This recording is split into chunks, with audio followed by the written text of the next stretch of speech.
Hello hi नमस्कार दोस्तों, मैं हूं कृष्णा। आप देख रहे हैं the nationalist voice.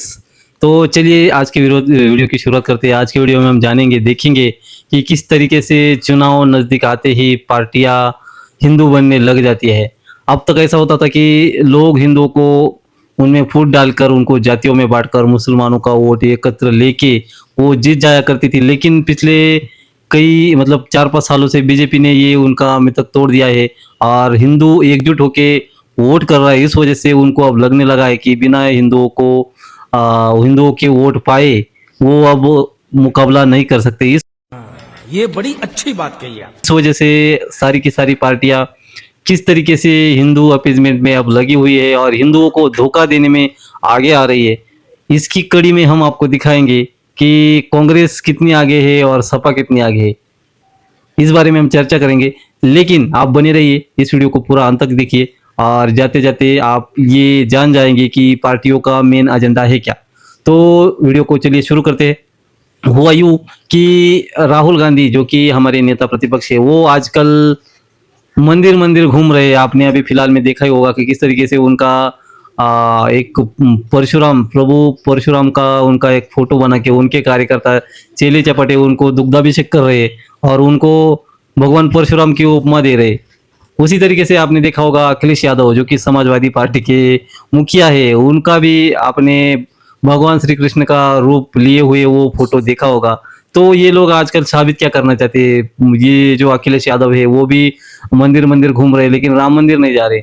Rahul Gandhi का ये वीडियो देखिए, ये अब जा रहे हैं माता वैष्णो देवी के दर्शन में और कैमरा वगैरह साथ लेके जा रहे हैं, फोटो खिंचा रहे, पैदल जा रहे हैं और उनके चेले चपाटे ये बोल रहे कि देखिए किस तरीके से कि मैंने बहुत सारे ट्वीट्स देखे, लोग कह रहे मोदी जी कैमरा लेके माता वैष्णो देवी के दर्शन करने के लिए जाते हुए। इस तरीके के उनके ट्वीट से मैं यहाँ पे लगा दूंगा, आप देख भी लीजिए। यानी कि उनका कहने का मतलब ये है कि मोदी जी पे ये तंज कस रहे कि देखिए मोदी जी कभी मंदिर नहीं जाते, राहुल गांधी जी मंदिर जा रहे हैं। तो भाई साहब मैं उनको बताना चाहता हूँ कि ये जो है चुनावी हिंदू जो है, जिन लोगों को खुद की जाति का पता नहीं है, वो हिंदू है, मुसलमान है या क्रिश्चियन है इस बात का भी पता नहीं है, फिर भी वो लोग अब हिंदुओं को आगे आके बता रहे कि हम सबसे ज्यादा कट्टर हिंदू है। तो इन लोगों के जो काले कारनामे में आपको बता दूं कि यही कांग्रेस पार्टी है जिन्होंने 20-20 वकील रामलला के खिलाफ कोर्ट में खड़े किए थे और उनको हर तरीके की कानूनी सहायता इन लोगों ने मुहैया करवाई थी कि ताकि बाबरी मस्जिद की जगह पे राम मंदिर ना बन सके। तो ये चीज क्या हिंदू समाज भूल गया है?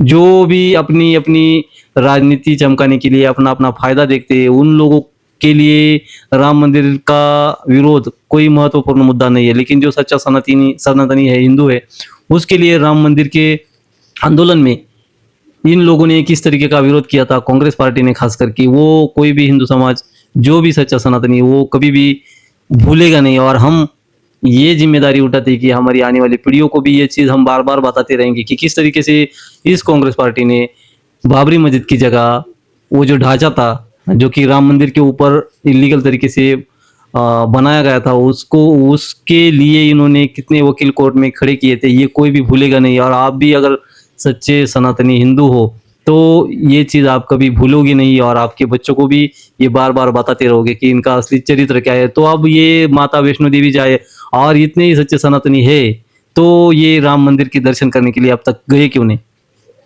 अखिलेश यादव जो कि उत्तर प्रदेश में रहते हैं, अयोध्या उन जहाँ पे रहते हैं वहां से दूर नहीं है, लेकिन अब तक ये अयोध्या दर्शन करने के लिए नहीं गए। इनके प्रवक्ताओं को जब डीवी डिबेट में एंकर पूछते हैं कि आपके नेता कब जाएंगे राम मंदिर, तो वो बोलेंगे कि वो ये बोलते पाए जाते कि वो जाएंगे और जरूर जाएंगे, लेकिन टाइम आने दो, समय आने दो। तो हमें एक चीज बता दो, आप टाइम कौन सा होगा, वो कब जाएंगे?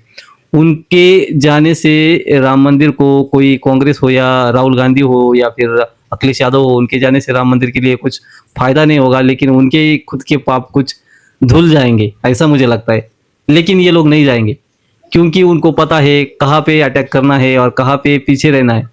माता वैष्णो देवी के दर्शन करने जाएंगे क्योंकि वहां पे कोई मुसलमानों से मुस्लिमों से जुड़ा कोई मुद्दा नहीं है। आप ये बात गांठ बांध लीजिए कि इन लोगों का जो एजेंडा है हिंदुओं को जातियों में बांट के ये राजनीति अपनी चमकाना चाहते हैं। उनको पता है कि मुस्लिम एक साथ इनको वोट करेंगे, लेकिन अब हवा थोड़ी उल्टी बहने लगी है, क्योंकि पश्चिम बंगाल में ममता बनर्जी को ये विश्वास था कि वहाँ पे जो भी सारा के सारा मुसलमान वर्ग है हमें मतदान करेगा। उन्होंने कुछ हद तक उनको मतदान किया भी, लेकिन हिंदू एकजुट होकर एक साथ वोट करने लगे, तब से इनकी राजनीति मिट्टी में मिलने लग गई, उसकी धूल उड़ने लग गई। हवा के झोंके इस तरीके से आए कि परसों की इनकी मेहनत, इनकी जो कामयाबी थी, वो सारी धूल में हवा में उड़ा के ले गई। इस वजह से इनकी आंखें अब खुल गई और इनको अब ये लगने लगा है कि बिना हिंदुओं के वोट के हम राजनीति में अपनी सियासत आगे नहीं बढ़ा सकते। इसलिए ये लोग अब हिंदू हिंदू कर रहे हैं। और आपको देख के ये भी आश्चर्य होगा कि किस तरीके से ये, हाँ, ये एक बात भी आप ध्यान में रखिए कि यही कांग्रेस पार्टी है, इसी कांग्रेस पार्टी ने मुस्लिम पर्सनल लॉ बोर्ड बना के, वक्फ बोर्ड बना के और प्लेसेस ऑफ वर्शिप एक्ट बना के इतने सारे कानून इन लोगों ने पारित करके मुसलमानों को दिए हैं कि इन कानूनों की वजह से डिस्क्रिमिनेशन हो रहा है। ना हिंदुओं को इस तरीके के, हिंदुओं का कोई ऐसा बोर्ड है? नहीं है। क्या हिंदुओं का कोई पर्सनल लॉ बोर्ड है? नहीं है। ये सारे के सारे कानून इसी कांग्रेस पार्टी ने बना के दिए हैं और अपीजमेंट की है वोट के लिए। और हिंदुओं को अब ये खाली मुखौटा पहन के ये अब दिखा रहे हैं कि हम कितने बड़े हिंदू है, आप देख लीजिए। लेकिन इनका जो मुखौटा है, इसके पीछे जो असली चेहरा है, ये जनता ने देखा है। लेकिन अब जो यूथ है, जो जेन जी है, इन लोगों को भी ये समझना होगा कि ये लोग जो भी हिंदुओं का असली नकली हिंदू होने का मुखौटा पहन के सामने आ रहे हैं आपके, ये असल में आपको धोखा दे रहे हैं। और इनकी जो फितरत है, इनको कभी आप कैमरे पे देखिए, ये कभी भी प्लेसेस ऑफ वर्शिप एक्ट पे बोलने के लिए तैयार नहीं होंगे। राम मंदिर का अभी भी इनके दिल में एक कसक है, बाकी है कि कभी इनकी मेजोरिटी में सरकार आए तो फिर से ये वो जो निर्णय आया था उसको चैलेंज ना कर दें। ये भी कर सकते हैं, लेकिन अब राजनीति की हवा चेंज हुई है। इस वजह से अब इनको दिन में तारे दिखने लगे और इनको पता चल गया कि बिना हिंदुओं के वोट के हम आगे अपनी राजनीति नहीं चमका सकते। इस वजह से ये नकली हिंदू बने घूमते फिर रहे। लेकिन आपको इन लोगों को भूलना नहीं है। इनकी जो इतिहास में की गई गलतियां है, वो इनको बार बार याद दिलानी है और इनके बेकाबू में ना आके अपना रास्ता आगे तय करना है। ये आपको इसी तरीके से नकली चोला ओढ़ के बेलाएंगे फुसलाएंगे, लेकिन आपने इनकी बातों में आना नहीं है। आपको क्या लगता है, क्या ये स्टंटबाजी, ये नए नए मंदिर क्यों घूम रहे? आपकी क्या राय है? आपकी राय आप कमेंट में जरूर बताना और हमारे चैनल को द नेशनलिस्ट वॉइस को जरूर सब्सक्राइब करना। मैं मिलता हूँ आपसे अगले वीडियो में, तब तक के लिए जय हिंद।